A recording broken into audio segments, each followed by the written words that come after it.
সুপ্রিয় এসএসসি শিক্ষার্থীরা, এসএসসি ২০২৬ সালের প্রি-টেস্ট সুপার সাজেশনটি আজকের এই ভিডিওতে আমরা দেখব তোমাদের এসএসসি ২০২৬ প্রি-টেস্ট সাজেশন পুরোনোতে পৌরনীতি সাবজেক্টের যে সকল অধ্যায়ের আজকের এই ভিডিওতে তোমাদের ২৬ সালের প্রি-টেস্ট, টেস্ট এবং এসএসসি পরীক্ষায় 100% কমন উপযোগী চূড়ান্ত সুপার সাজেশনটি আমরা আজকের ভিডিওতে দেখব। এই ভিডিওতে শুধু আমরা এই প্রশ্নগুলো দেখব। আর তোমরা যদি চাও তাহলে পরবর্তী ভিডিও থেকে এই প্রশ্নগুলোর সমাধান সহ নিয়ে আসবো ইনশাআল্লাহ। তোমরা যারা এখন আমাদের চ্যানেলটি সাবস্ক্রাইব করো নাই, সাবস্ক্রাইব করে পাশেই থাকবে। আর যারা সাবস্ক্রাইব করেছো তাদেরকে অসংখ্য ধন্যবাদ। চলো আমরা দেখে নেই প্রথম অধ্যায়ের পৌরনীতি ও নাগরিকতা জ্ঞানমূলক প্রশ্নটি হচ্ছে যেগুলো তোমরা পড়বে। এখানে দেখো যেগুলো স্টার মার্ক দেওয়া আছে সেগুলো তোমরা বেশি বেশি পড়বে। যে রাষ্ট্র কাকে বলে, মাতৃতান্ত্রিক পরিবার কি, পৌরনীতি বলতে কি বুঝো, সার্বভৌমত্ব কি, রাষ্ট্রবিজ্ঞানী এম হোয়াইট প্রদত্ত পৌরনীতির সংখ্যা দাও, পরিবার কাকে বলে, সমাজ কাকে বলে, সামাজিক চুক্তি মতবাদের মূল কথা কি, ভূখণ্ড কাকে বলে, রাষ্ট্রের সর্বোচ্চ ক্ষমতা কি, আমাদের দেশে গারোদের মধ্যে কোন ধরনের পরিবার দেখা যায়, নাগরিক কাকে বলে, পরিণতি ও নাগরিকতা কাকে বলে। তারপর আমরা দেখব যে অনুধাবনমূলক প্রশ্নগুলো, সরকার বলতে কি বোঝায়, রাষ্ট্রের গুরুত্বপূর্ণ ও অপরিহার্য উপাদান ব্যাখ্যা করা, সার্বভৌমত্ব রাষ্ট্র গঠনের সবচেয়ে গুরুত্বপূর্ণ উপাদান বলা হয় কেন, ব্যাখ্যা করা, পরিণতিকে নাগরিকতা বিষয়ক জ্ঞানমূলক বিজ্ঞান বলা হয় কেন, মানুষ কেন সমাজে বসবাস করে, রাষ্ট্র গঠনের জন্য সরকার গুরুত্বপূর্ণ কেন, সার্বভৌমত্বকে রাষ্ট্রের চরম ক্ষমতা বলা হয় কেন, পরিবারকে চিরন্তন শাশ্বত বিদ্যালয় বলা হয় কেন, ব্যাখ্যা কর, বিধাতা সৃষ্টিমূলক মতবাদ কোনটি, ব্যাখ্যা কর, সমাজের সাথে মানুষের সম্পর্ক ব্যাখ্যা কর, যৌথ পরিবার কি, ব্যাখ্যা কর। এটা তোমাদের আসতে পারে যে যৌথ পরিবার কি এবং একক পরিবার, যৌথ পরিবার, সরকারকে কেন রাষ্ট্রের তালিকা শক্তি বলা হয়, ব্যাখ্যা করা, প্রাচীন গ্রিসে কেবল পুরুষদের নাগরিক বলা হতো কেন, শিশুর জীবনে প্রথম বিদ্যালয় পরিবার, ব্যাখ্যা করা, ঐশী প্রাচীন মতবাদ বলতে কি বোঝায়, ব্যাখ্যা করা। তারপর আমরা দেখবো তোমাদের এই তৃতীয় অধ্যায় থেকে আইন, স্বাধীনতা ও সাম্য জ্ঞানমূলক প্রশ্নগুলো আমরা দেখি। স্বাধীনতার সংজ্ঞা দাও, আইন কাকে বলে, এরিস্টটলের মতে আইন কি, বেসরকারি আইন কাকে বলে, সাধারণত আইনকে কয় ভাগে ভাগ করা যায়, সরকারি আইন কি, সাম্য কাকে বলে, আন্তর্জাতিক আইন কি, প্রকৃত অর্থে সাম্য কি, আইনের শাসন কাকে বলে।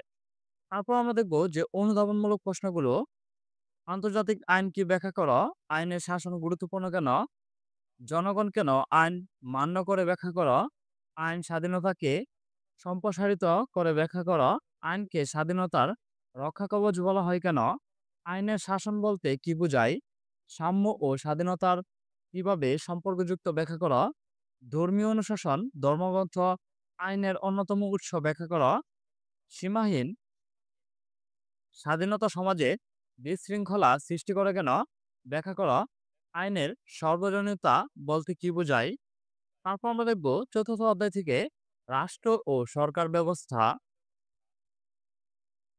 জ্ঞানমূলক প্রশ্নগুলো পড়বে। যে কল্যাণমূলক রাষ্ট্র কাকে বলে, পুঁজিবাদী রাষ্ট্র কাকে বলে, নিরঙ্কুশ রাজত্ব রাজতন্ত্র কাকে বলে, গণতন্ত্র কাকে বলে, সংসদীয় সরকার পদ্ধতি কাকে বলে, রাষ্ট্রপতি শাসিত সরকার বলতে কি বুঝো, এককেন্দ্রিক রাষ্ট্র কাকে বলে, যুক্তরাষ্ট্রীয় সরকার কাকে বলে, সংসদীয় সরকারের অপর নাম কি, যুক্তরাষ্ট্র কাকে বলে, রাজতন্ত্র কাকে বলে, নিয়মতান্ত্রিক রাজতন্ত্র কাকে বলে, সমাজতান্ত্রিক রাষ্ট্র কাকে বলে, গণতান্ত্রিক রাষ্ট্র কাকে বলে। তারপর আমরা দেখব যে অনুধাবনমূলক প্রশ্নগুলো, এককেন্দ্রিক রাষ্ট্র কাকে বলে, ব্যাখ্যা করো, সমাজতান্ত্রিক রাষ্ট্র কাকে বলে, ব্যাখ্যা করো, সংসদীয় সরকার বলতে কি বোঝায় ব্যাখ্যা করা। যুক্তরাষ্ট্রীয় সরকার বলতে কি বোঝায় ব্যাখ্যা করা। কল্যাণমূলক রাষ্ট্র কাম্য কেন ব্যাখ্যা করা। যুক্তরাষ্ট্রীয় সরকার দ্বৈত সরকার ব্যবস্থা বলা হয় কেন ব্যাখ্যা করা। পুঁজিবাদী রাষ্ট্রে ব্যক্তি মালিকানা স্বীকার করা হয় কেন ব্যাখ্যা করা। গণতন্ত্রের সর্বোত্তম শাসন ব্যবস্থা উক্তিটি বুঝিয়ে লেখা। নিরঙ্কুশ রাজতন্ত্রের ব্যাখ্যা দাও। কল্যাণমূলক রাষ্ট্র কাকে বলে ব্যাখ্যা করো। যুক্তরাষ্ট্রীয় সরকার দুর্বল সরকার কেন। গণতন্ত্রকে কিভাবে সফল করা যায় ব্যাখ্যা করো। তারপর আমরা দেখবো যে ষষ্ঠ অধ্যায় থেকে বাংলাদেশের সরকার ব্যবস্থা। জ্ঞানমূলক প্রশ্নগুলো প্রথম দেখে নিই আমরা। তারপর দেখবো অনুধাবনমূলক প্রশ্ন। জ্ঞানমূলক প্রশ্নগুলো হচ্ছে যে এক, রাষ্ট্রের শাসন ব্যবস্থার মধ্যমণি কে। অধস্তন আদালত কি। মাঠ প্রশাসন কাকে বলে। সচিবালয় কি।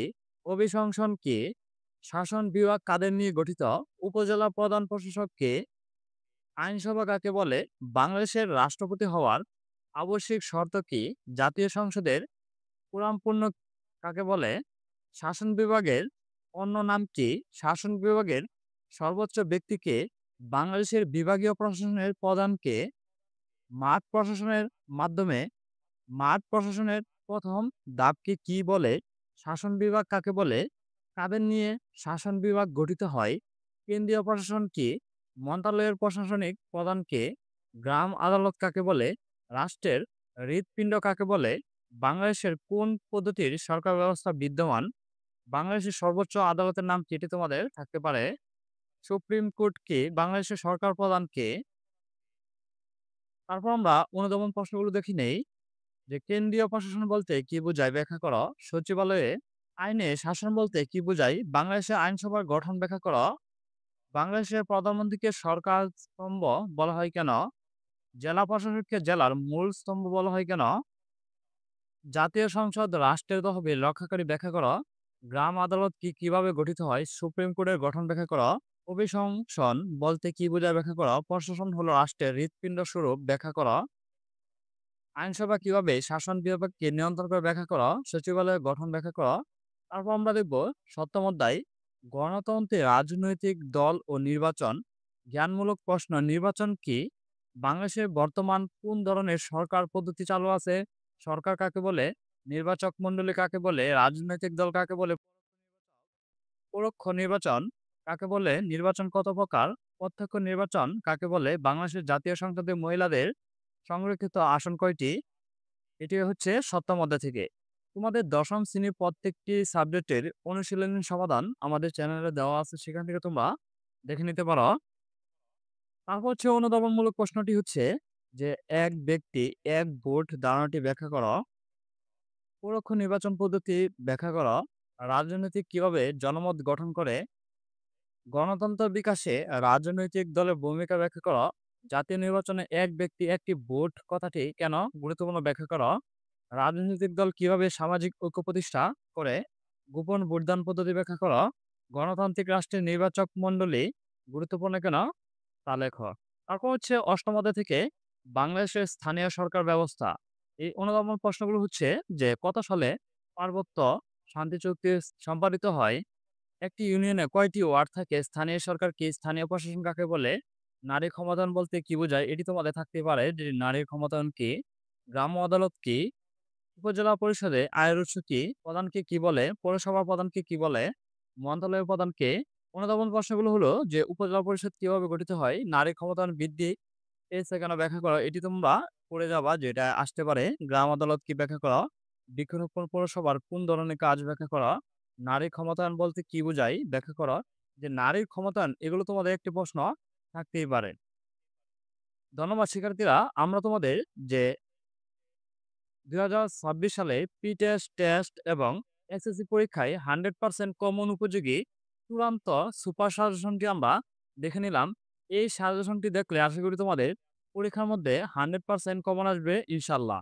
তোমরা যদি প্রত্যেকটি সাবজেক্টের যে চূড়ান্ত সুপার সাজেশন চাও, তাহলে কমেন্ট করে জানিয়ে দাও পরবর্তীতে কোন সাবজেক্টের সাজেশন চাও। আর প্রত্যেকটি সাবজেক্টের যদি উত্তরসহ তোমরা সাজেশন চাও, তাহলে অবশ্যই কমেন্ট করে জানিয়ে দাও। পরবর্তী ভিডিও তোমাদের কমেন্টের উপর ভিত্তি করে আমরা তৈরি করব ইনশাআল্লাহ। তোমরা যারা এখনো আমাদের চ্যানেলটি সাবস্ক্রাইব করো নাই, সাবস্ক্রাইব করে পাশে থাকবে। আর যারা সাবস্ক্রাইব করেছো তাদেরকে অসংখ্য ধন্যবাদ।